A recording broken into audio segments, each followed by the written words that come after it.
성경은 마태복음 8장.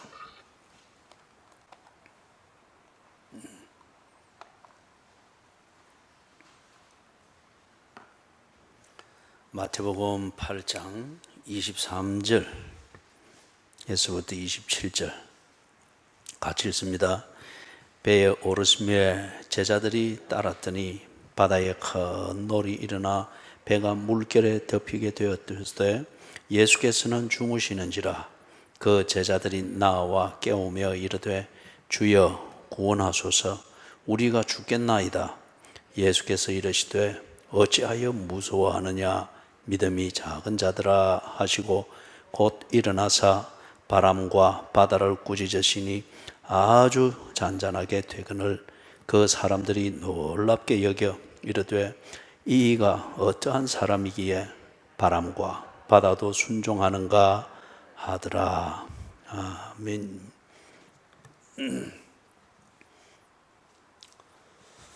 오후 예배 설교는 얼마나 길 것 같아요. 어제 위협을 하셨던 분들은 오전 예배만 이야기했거든요. 오전 예배만 이야기. 자, 시드니에 있으면은 지금 이제 이 시간에 제가 계속 각 교회들의 온라인 예배하는 그걸 한 서너 군데 순차적으로 들어가면서 같이 예배도 드리고 설교도 듣고 그렇게 하면서 지금 시간을 거기 집중하고 있겠군요. 그 한가운데 미국의 어느 한 교회의 상황을 보게 됐습니다. 그래서 시드니도 지금은 교회가 못 모입니다. 봉쇄가 됐습니다. 그래서 미국도 주마다는 조금 차이가 있겠지만은 봉쇄가 되면은 못 모입니다.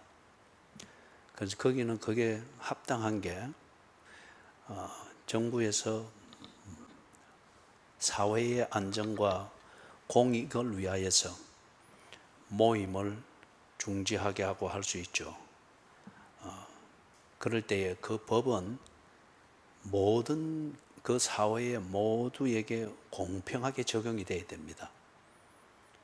그래서 예를 들면 지금 교회는 못 모이고 또는 교회에서는 식사를 못하게 하고 이렇게 하면서 바로 교회 옆에 늘어져 있는 카페나 식당이나 이런 데서는 다 영업을 하게 하고 식사를 모이게 하고, 이거는 불공평한 거예요.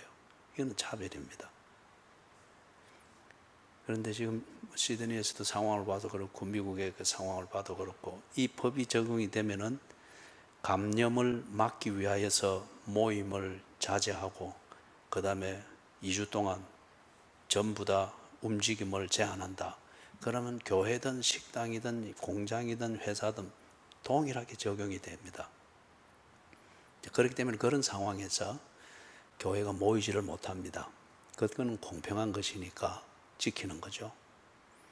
그런데 미국의 어느 한 그 교회에 교인들이 못 모이고 이렇게 하니까 나름대로 수칙을 지키면서 그 지역에 있는 큰 공터 거기에 야외에서 모였습니다. 그리고 선체로 거리를 두고 예배를 드리고 있더라고요. 그런데 이제 예배를 드리면서 그때 아마 부르는 찬송이 이 천지가 만물더라 그거였던 것 같은데, 탁 서서 이 천지가, 그걸 그쪽 찬송의 멜로디에 맞춰서 다들 경건하고 엄중하게 부르고 있는데 경찰들이 단속을 나온 겁니다. 그러면서 가에 있는 사람부터 한 명씩 수갑을 채우는 거예요. 수갑을 채우고 나머지는 일절 미동도 없이 예배에 집중을 하고 있는 거예요. 한 명씩 수갑을 뒤로 채워가지고 끌려 나갑니다. 그건 공터니까 그냥 가에부터 수갑 채워서 데리고 나가니까 그냥 수갑 차이고 찬송 부르면서 수갑 차이고, 그리고 찬송 부르는 중에 경찰들도 예배는 방해하지 않기 위해서 조용히, 그리고 끌려 나가는 사람도 그것도 예배니까 끌려가면서 조용히 찬송을 부르면서 다른 회중에게 방해가 안 되도록 한 명씩 끌려나가는. 그리고 예배 드리는 장소와 멀어져서 이제 호송차에 그렇게 태워질 때 거기 촬영하고 있는 기자에게 그래 한마디를 하는 거예요. 예배의 자유. 그리고 내가 이렇게 끌려가고 법의 제재를 받지만은 하나님을 예배하는 이 즐거움은 빼앗아갈 수 없습니다. 흥분한 것도 아니고 아주 일상적인. 그리고 지극히 그 기쁨과 자유를 누리고 있는 사람, 몸은 구속되었으나 그 영혼과 그 마음, 그것은 자유를 누리는 그 기쁨을 느낄 수 있는 그 대화로 이야기하면서 끌려가는 걸 보았습니다. 그렇게 그 현장에서 예배를 드리면서 그리고 예배 중에 부르는 찬송을 부르면서 끌려가는 그 사람들은 두려움에 사로잡혀 있는 상태였겠습니까? 확신에 찬 기쁨을 누리는 것이겠습니까? 그들은 자유를 빼앗긴 사람이었겠습니까? 진정한 자유를 누리는 사람들이었겠습니까? 오늘 이 본문에서 예수님께서 그것을 제자들에게 지금 생각하게 만드는 겁니다. 배를 타고 가는데 밤에 풍랑이 일어나서 배에 탄 이 제자들은 배가 뒤집어질 것 같다는 이 두려움, 그 의심이 주는 두려움 때문에 아주 풍랑인 바다, 밤바다에서 더 그들 속에서 일어나는 의심, 이게 주는 불안 때문에 더 힘든 밤바다를 지금 지나가고 있죠. 거기에 예수님이 계셨습니다. 그들이 낮 동안에 아주 발벗고 쫓아다닐 열정으로 예수님을 졸졸졸 따라다니지 않습니까? 바로 그 예수님이 지금 그 배에 계셨거든요. 그런데 밤바다인데다 풍랑이 일고 이렇게 되니까 그 배에 함께하고 계시는 예수님, 낮에 일상 내에 예수를 중심으로 하여 쫓아다녔던 바로 그 예수님이 그 배에 같이 있음에도 불구하고 밤바다의 역경에 직면하니까 그들의 생각과 처신에는 예수가 없었습니다. 그들은 의심에 스스로 불러일으킨 의심에 꽉 쌓여가지고 그 배에 계신 예수를 까마득히 잊고 있고 의심 속에서 파도보다 더 무서운 그런 불안을 스스로 만들고 있었습니다. 예수님께서 이 제자들을 만나고 제자들이 예수를 만나는 그때는 제자들이 아주 기뻐했어요. 그리고 예수를 만나면서 새로운 삶을 찾았다 하는 이 기쁨과 함께 그 새로운 삶을 누리는 자유, 이 자유를 그들이 드디어 누리면서 사는 기쁨을 누리기도 했습니다. 마태복음 4장에서 그랬죠. 예수님이 제자들을 불렀지 않습니까? 그들의 삶의 현장에 찾아가 가지고 거물질하고 있는 베드로, 안드레 불렀죠. 나를 따라오라. 새로운 삶입니다. 그리고 그 새로운 삶을 두 사람은 기꺼이 선택했습니다. 그 다음에 이어서 야고보와 요한, 역시 다음 거물질을 위해서 거물을 손질하고 있는 그 삶의 현장에 예수님이 찾아가면서 그리고 나를 따르라. 야고보, 요한이 따랐습니다. 아주 그들은 기뻤을 겁니다. 흥분했을 거예요. 기대가 컸을 겁니다.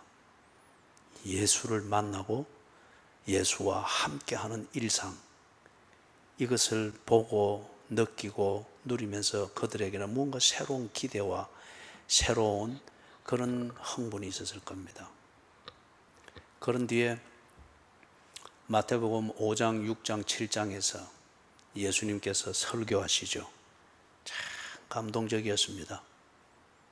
2000년의 거리를 둔 우리가 그걸 지금 읽어도 참 감동적인데 바로 그 예수님, 내 삶의 현장에 찾아오시고 나를 당신의 제자로 삼아서 일상을 함께 하는 삶을 주신 예수가 하는 그 설교를 바로 그 눈앞에서 들을 때 이 제자들의 감동이 얼마나 컸겠어요.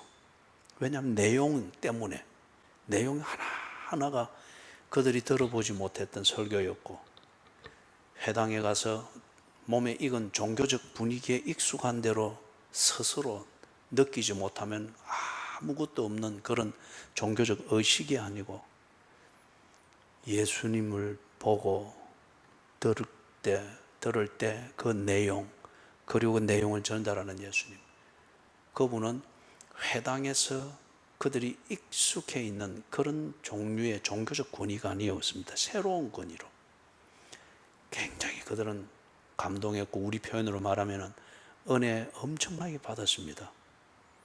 그렇기 때문에 적어도 예수님이 설교하는 예수님과 함께하고 그럴 때에 그들에게는 다른 생각이 없었을 거예요. 모든 그들의 삶의 현장은 바로 그 예수 중심, 그리고 예수님과 함께 있는 자기 자신들의 그 마음 상태와 분위기, 그 중심에서 그들의 일상을 보고 그렇게 했을 거예요. 그 다음 8장에서 보면은 8장, 오늘 이 본문 23절이 시작되기 전에 8장에서 예수님께서 행하시는 일들을 그들이 봅니다. 뭘 보죠? 나 환자를 고치십니다. 놀랍습니다. 그 다음에 백부장의 하인. 군대 백부장이면 상당히 사회적으로도 권세가 있습니다. 그런데 이 백부장이 자기 랍비인 예수께 와가지고 다 정중히 부탁을 하는 거예요. 집에 하인이 병들어 죽게 되었으니까 그 하인을 좀 고쳐주십시오. 거기에 더하여서 우리 집까지 직접 오실 필요 없습니다. 귀하신 분이 어떻게 그런 걸음을 하겠습니까? 여기서 말씀으로만 해도 내 하인이 나을 줄로 나는 믿습니다. 이 제자들이 보니까 예수님이 정말 대단하거든요.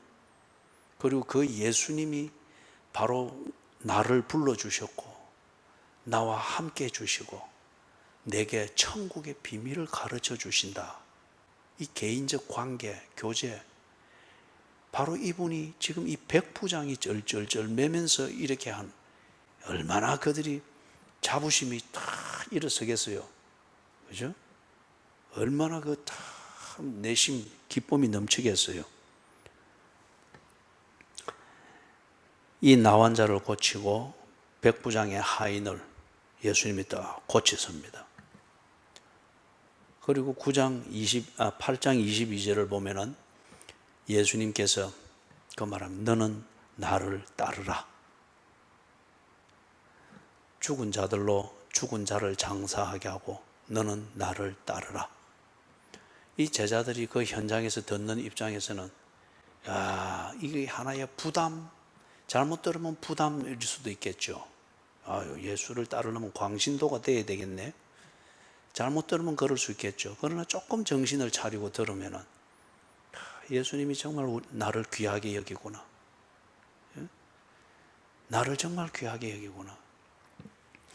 너는 나를 따르라.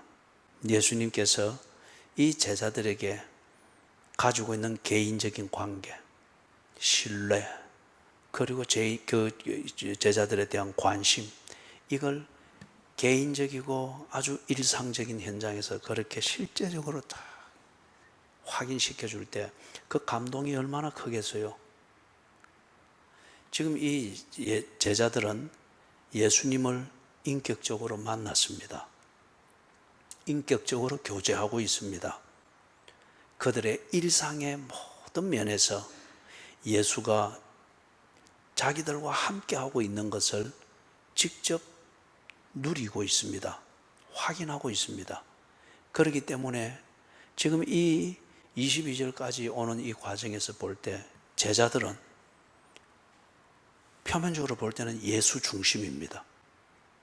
예수님과 일상을 같이 하기 위해서 하루 일과가 정해지고 예수님 중심으로 뭘 먹을지 뭘 마실지 그렇게 정리하고, 그런 것은 또 예수님과 의논하고 예수님이 하는 말을 듣고, 그리고 그렇게 또 고쳐나가고, 이 지금 일상생활이 되고 있습니다.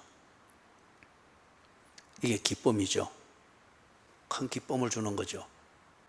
왜냐하면 걱정이 없고 염려가 없고 대답이 없는 그러한 질문, 이걸 보고 우리는 의심이라고 합니다. 이 의심을 가지고 자기 혼자 생각의 싸움, 계산의 싸움을 하는, 그래서 속으로 피가 말라 들어가는, 이런 게 없이 딱 정해진 목적이 정해지고 그리할 가치가 인정이 되고 그것을 위해서 내가 최선을 다하고, 이게 몸은 힘은 들지 모르나 우리의 내면은 이게 자유고 이렇게 사는 게 평안이죠. 그래서 언제나 보통 우리가 사는 삶은 지나고 나면 남는 것은 후회입니다. 그렇기 때문에 후회는 언제나 때가 늦은 반성이죠. 그런데 지금 이렇게 사는 것은 뭐가 남습니까? 보람이 남습니다. 이게 참 삶의 질의 차이죠. 누구나 다 시간을 보내면서 산단 말이에요.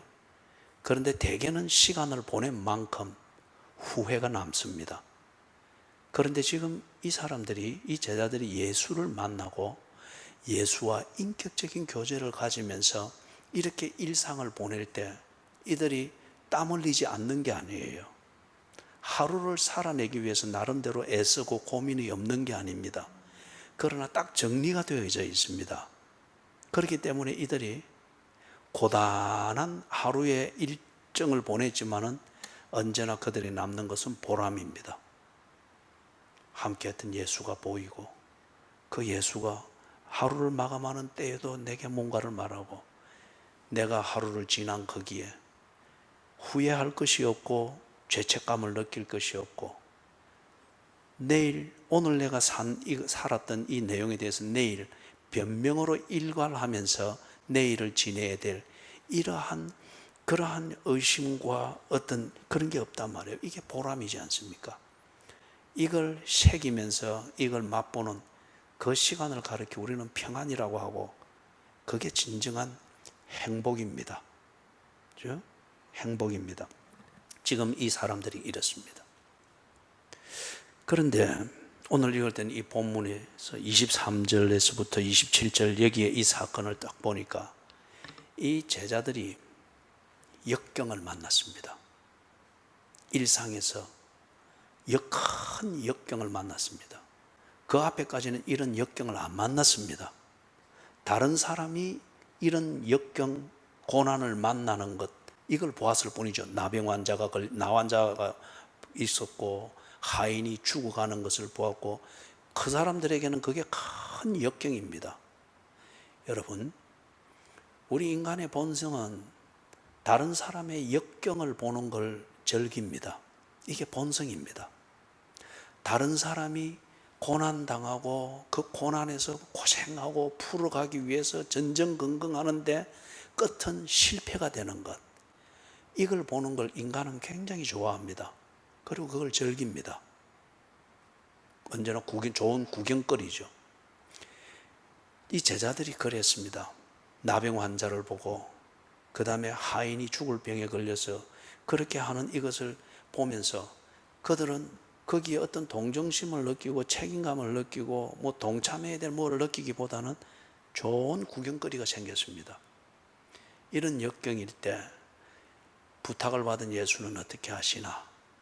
그게 그들이 예수와 함께 하고 있는 그 현실로 인해서 가지는 기쁨이고 즐거움입니다. 참 놀랍죠? 예수와 함께 있지만은 예수와 함께 있기 때문에 가지는 그 기쁨의 내용이 예수님을 찾아올 수밖에 없는 역경과 고난에 처한 사람들, 그들을 지켜보는 것, 이걸 예수 믿는 사람들이 누리는 기쁨, 그것이라는 거예요. 이거 정말 고약한 거죠. 그런데 이 부분에 대해서 이제 제자들이 바로 그들이 구경하며 즐기던 삶의 역경을 직접 당하게 됐습니다. 죽을 병을 고치던 예수님을 보면서 드라마틱한 그 기쁨을 누리던 이들이 이제 저들이 스스로 생각할 때 죽을 지경에 놓인 이 역경에 직면하게 된 거예요. 이거는 구경이 아닙니다. 자신들의 현실입니다. 그런데 여러분, 역경에 딱 직면하니까 어떻게 된 거예요? 예수가 안 보입니다. 예수가 없는 것처럼 그 역경에 직면한 상황에서 허둥지둥되고 있습니다. 그동안에 예수 만난 기쁨, 이것을 가지고 어깨 펴고 기세당당하게 여유 있게 다른 사람을 구경해 가면서 이렇게 지냈는데 그 구경거리던 역경이 자기들의 삶이 되고 일상생활이 되어지니까 자신들이 예를 들면 나병이 걸렸다, 자신들의 집안에 죽을 병에 걸려서 허덕이는 가족이 생겼다, 아니면은 내가 직접 지금 죽음의 사경을 헤맬 정도의 그런 고난스러운 현실에 직면했다. 이렇게 되니까 이 제자들에게 예수의 존재가 없습니다. 예수로 인한 기쁨은 고사하고 그들의 삶의 현장에 예수가 없는 듯이 허둥지둥되고 있습니다. 놀랍지 않습니까? 자, 이 고난에 딱 직면을 하게 되니까 이 제자들이 180도 다 바뀌어 버리는데, 여기서 먼저 한 가지를 우리가 정리를 하면 이렇습니다. 예수님을 인격적으로 만납니다. 설교를 들을 때 기쁨이 있습니다. 교회를 다니는 기쁨이 있습니다. 성경을 읽을 때 뭔가 깨달음이 있어서 거기서 오는 감동이 있습니다. 그리고 이래 또 기도하고 하는 끝에 내 코드에 맞는 어떤 응답이라고 하는 이것으로 인해서 기쁨이 있습니다. 그리고 다른 사람들을 위해서 복음으로 격려도 하고 다른 사람들의 삶을 위해서 뭔가 도움을 나누려고 하기도 하고 기쁨이 있기 때문에 예수가 나를 불러주셨다. 그리고 예수의 말씀이 진리다. 수긍이 되고 그게 기쁨이 됩니다. 그런데 덜컥 병이 걸렸습니다. 아니면 지금 이 팬데믹 상황, 그리고 이 막연한 정책으로 이리도 아니고 이리 봐도 혼돈이고 저리 봐도 혼돈만 되어지는 이런 현실에 딱 직면할 때 자영업자 같으면은 이거 정말 막연하잖아요, 이거. 그죠? 어떻게 돼야 될지. 그럴 때에 지금 이런 상황에 놓여 있는 많은 그리스도인들과 교인들이 과연 이런 상황, 내가 이런 현실에 부닥치기 전에 가졌던 예수로 인한 그 기쁨을 지금도 통일하게 그 기쁨을 누리고 있느냐 이거예요. 예? 내가 역경을 만나기 전에는 남의 역경은 봤지만 내가 실제로 그런 역경을 만나리라고 생각을 안 했는데 내가 바로 그 역경을 만난 주인공이 되니까 나병 환자를 고치던 예수님도 내가 기억도 안 나고 죽을 병에 걸렸던 백부장의 하인을 고치던 예수님 생각할 겨를이 없습니다. 이게 오늘날 그리스도인들의 심각한 문제 중에 하나입니다. 구원받아서 구원의 확신을 가진 기쁨은 있습니다. 천국 백성이라는 전제적이고 원론적인 기쁨은 있습니다. 그러나 이것을 가지고 살아가는 것은 하루하루 일상입니다. 이 일상에서 수많은 그리고 예측할 수 없는 일들을 만날 때에 그것이 우리에게 역경을 만듭니다. 그럴 때에도 나를 구원하신 예수, 내가 가진 구원의 확신, 이 확신을 주신 나를 부르시고 찾아오신 예수, 그분에 대해서 여전히 집중하면서 주님, 이 역경은 어떻게 피해가야 됩니까? 나 환자를 고칠 때에 내가 그렇게 그것을 보며 기뻐했는데 지금 내가 나 환자입니다. 어떻게 이 병을 고치고 여기서 벗어날 수 있겠습니까? 그렇게 주님과 대화가 되느냐 말이에요. 예? 그 역경을 나의 삶에서 만났을 때에 똑같이 그 예수를 바라보고 예수가 나와 함께 있는 것을 알고 여전히 예수 중심으로 역경이라는 이 일상을 여전히 헤쳐가고 있느냐는 겁니다. 이 자리에 이르러야 됩니다. 이게 믿음입니다. 자, 정리하면 이렇습니다. 예수님이 함께 하고 계시는 것을 믿는다면 지금 이 밤바다 파도가 치는 폭풍에서 파도가 높은 이 밤바다를 헤쳐나가고 있는 이 배에 예수님이 함께하고 계신다.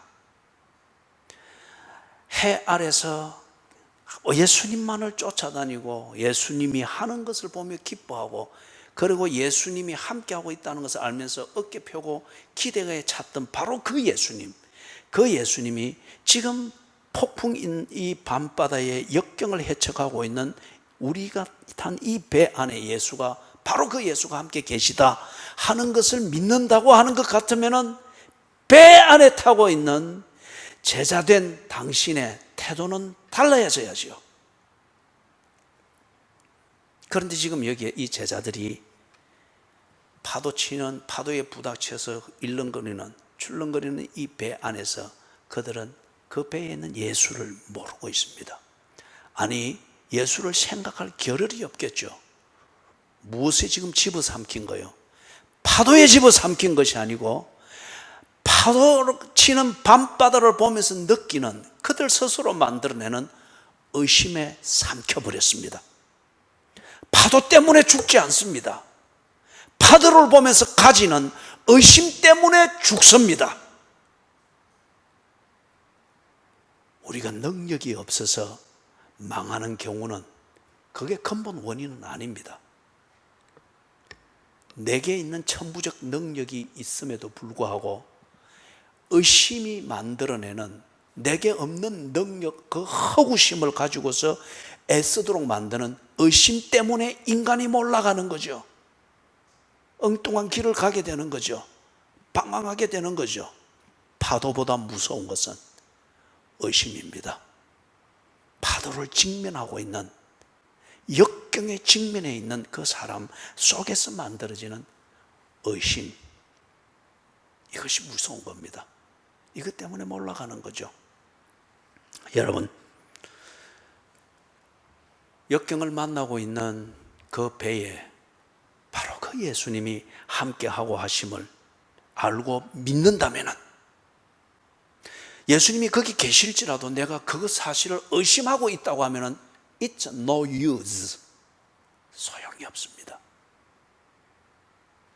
사실은 분명합니다. 그러나 그 사실을 의심한다면 아무 의미가 없습니다. 그 사실을 믿는다면 그 사실의 가치는 내 것이 됩니다. 예수가 그 배에 타고 있습니다. 그러나 이 제자들이 그것을 그 사실을 믿지 않습니다. 의심에 사로잡혀 있습니다.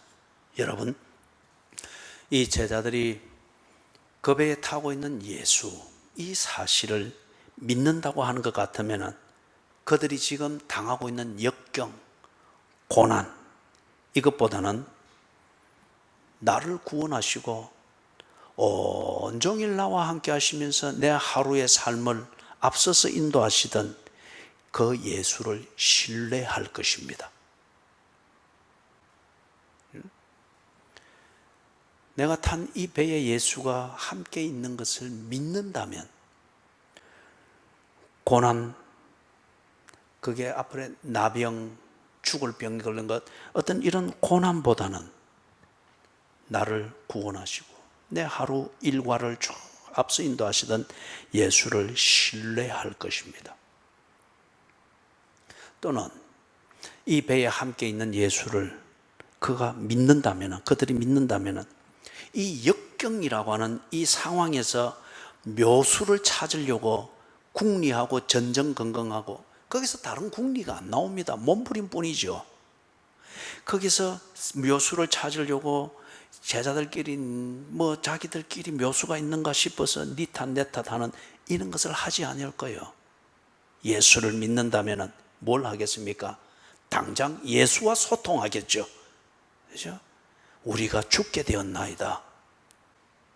주여, 하루의 일과를 인도하신 주여, 이 일과가 이렇게 끝나는 것이 맞습니까? 주님, 이 배는 어떻게 됩니까? 내 인생은 어떻게 됩니까? 죽을 병에 걸려있는 가족이 있는 내 가정은 어떻게 됩니까? 내가 무엇을 해야 이 역경을 벗어날 수 있겠습니까? 예수와 소통하겠죠. 이게 믿음입니다. 의심하면은 예수가 내게 있어도 이 소통은 이루어지지 않고 전전긍긍 궁리만 합니다. 예수가 나의 배에 타고 있다는 것을 믿으면, 이 사실을 믿으면 예수와 의논하고 소통하고 대화하겠죠. 예수님이 내 인생의 배에 타고 있다는 이 사실을 믿으면 절대 순종하게 될 것입니다. 복잡한 계산, 복잡한 생각, 하룻밤에 이런 걸 백채를 짓고 허물고, 이런 복잡한 생각 안 할 거예요. 여러분, 복잡한 생각으로 복잡하게 산다고 해서 그게 능력 있게 사는 게 아니지 않습니까? 여러분, 좋은 의미에서 성공한 분들, 좋은 의미에서 진정한 평강을 누리는 분들을 보시라고요. 복잡하게 살지 않습니다. 그들의 사업이 복잡하지 않습니다. 규모는 클지 모르지만 경영하는 원리가 복잡하지 않습니다. 잔머리 굴리는 게 많으면 많을수록 그건 안 되는 거죠. 의심이 지배를 하면은 사는 것은 복잡합니다. 생각은 복잡합니다. 그러나 매듭이 풀어지지 않습니다. 이게 의심의 특징이지 않습니까? 예수님이 나와 함께하고 있다는 이 사실을 믿으면 절대 순종하게 될 것입니다. 왜냐하면 낮 동안 하루 종일 예수님과 함께 하면서 보았지 않습니까? 예수님이 인도하는 것, 하라고 하는 것, 그분이 설교하는 것, 그분에게 부탁했을 때 그분이 문제를 해결하는 것 다 보았지 않습니까? 그렇기 때문에 밤바다에서 배를 삼킬 것 같은 파도가 치는 이런 역경을 만났을 때에 예수와 소통했으면 그는 절대 순종할 것입니다. 노저어라 하면 저을 것이고, 돛을 올려라 하면 올릴 것이고, 여기에 닻을 내리라 하면 닻을 내릴 것이고, 그죠? 기다리라. 그리하면은 순풍을 만날 것이다. 기다릴 것입니다. 절대 순종하게 될 것입니다. 믿는다면. 마지막 한 가지를 더 정리하면은, 역경을 만난 내 인생의 배에 지금까지 나와 함께 하셨던, 그리고 내가 인격적으로 만나 구원의 확신으로 기쁨을 가졌던 이 예수님이 함께 하고 있다, 이 사실을 믿는다고 하는 것 같으면 그 사람은 미리 감사할 것입니다. 감사가 뭐죠? 감사가 뭐죠? 그렇죠, 그죠? 예. 대답이 잘 안 나왔으면 또 한 10분 연장될 뻔 했는데, 그죠? 예. 내게 일어난 이 일의 가치를 인정하는 겁니다. 그리고 내게 이 일을 해준 그 상대방의 존재와 그분의 가치를 인정하는 겁니다. 인정하는 것, 그 가치를 인정하는 것, 이게 감사입니다. 감사는 절대 입에 침 바른 소리가 아니에요. 예? 감사는 절대 공치사가 아닙니다. 기분 좋게 하기 위해서, 내가 원하는 대로 부려먹기 위하여서 기분 좋은 소리를, 칭찬을 쏟아 부어주는 것, 이거는 사기입니다. 간혹 어느 정도 그런 칭찬이 동기부여가 될 수는 있겠습니다만은 그것으로 내가 부려먹는 그런 목적을 이루기 위해 사용하는 것 같으면, 고래도 춤추게 하는 칭찬이라고 하는 그것으로 일갈하는 것 같으면, 칭찬이라는 방식으로 당신은 누군가에게 사기치고 있는 겁니다. 감사는 내게 일어난 그 일의 결과의 가치를 인정하는 겁니다. 그리고 이걸 위하여서 상대방이 내게 무엇을 해 주었으며 그가 누구인가, 이것을 인정하는 겁니다. 이게 감사입니다. 미리 감사한다.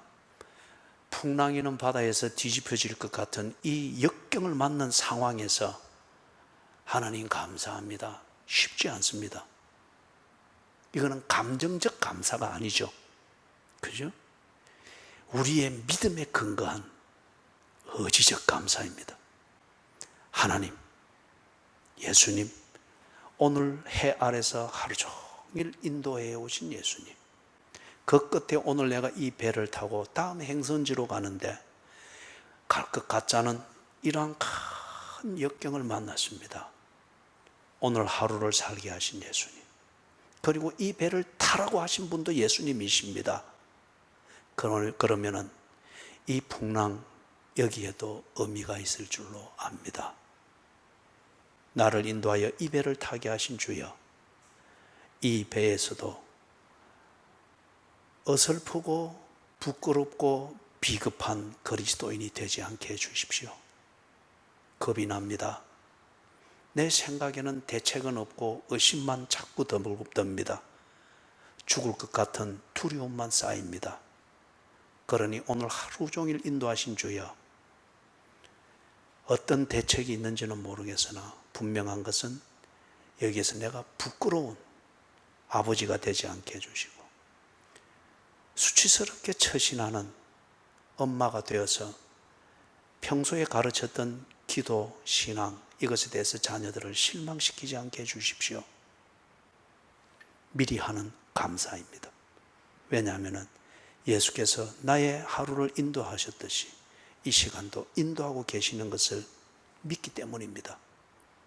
나의 하루를 인도하셨던 예수님이 모든 역경을 헤쳐서 오늘 이 배를 타게 하셨 그분인 것 같으면 이 배 역시 주께서 주관하시는 것, 이걸 믿기 때문입니다. 그렇기 때문에 바울이 고백했던 것처럼 살아도 주를 위하여, 죽어도 주를 위하여. 그렇죠? 살고 죽는다고 하는 것, 이것은 우리에게 죽음을, 의심과 두려움을 안겨주는 그러한 사건일 뿐이지 그게 생명의 본질을 결정하는 문제는 아니지 않습니까? 그렇기 때문에 주여, 이 풍랑 인연하여 더 빨리 가게 하실 줄로 믿습니다. 나는 두렵습니다만 나를 인도하시는 주님은 답을 알고 인도하시는 줄 믿습니다. 주님, 나를 도와주시옵소서. 미리 하는 감사죠. 그렇죠? 지금 이 배에 주님이 타고 계시는 것을 믿는 것 같으면 이런 역경을 만났을 때 이 사람한테 도움 구하고 저 사람한테 도움 구하고 여기에 뭔가 잔머리 어떻게 굴릴, 그런 허둥지둥 되는 그게 열심히 사는 것 같으나 그게 스스로 자꾸 자기의 품위의 옷을 벗어 젖히는 수치로 빨려 들어가는 거죠. 그러면 그럴수록 변명이 늘고 거짓말이 늘고 자기답지 않는 처신으로 자기의 속마음을 감추려고 하는, 이게 자꾸 쌓이니까 평소에 나를 신뢰해 주던 사람들마저도 내게 대하여서, 그죠? 실정을 느끼는 거예요. 그러나 이 배에 주님이 함께하고 계신다, 이걸 믿으면은 주님을 인정하는 믿음이 있으니 그분이 나를 인도하실 것이다. 결코 수치 가운데 나를 빠뜨리지 아니할 것이다. 이 풍랑 인연하여 더 빨리 가게 하실 것이다. 이 믿음 위에서 주님의 인도하심을 기다리는 미리 하는 감사, 이 삶이 이루어지는 거죠. 그렇기 때문에 항상 기뻐하라. 범사에 뭐하라고요? 감사하라. 쉬지 말고. 이게 현실이라는 거예요.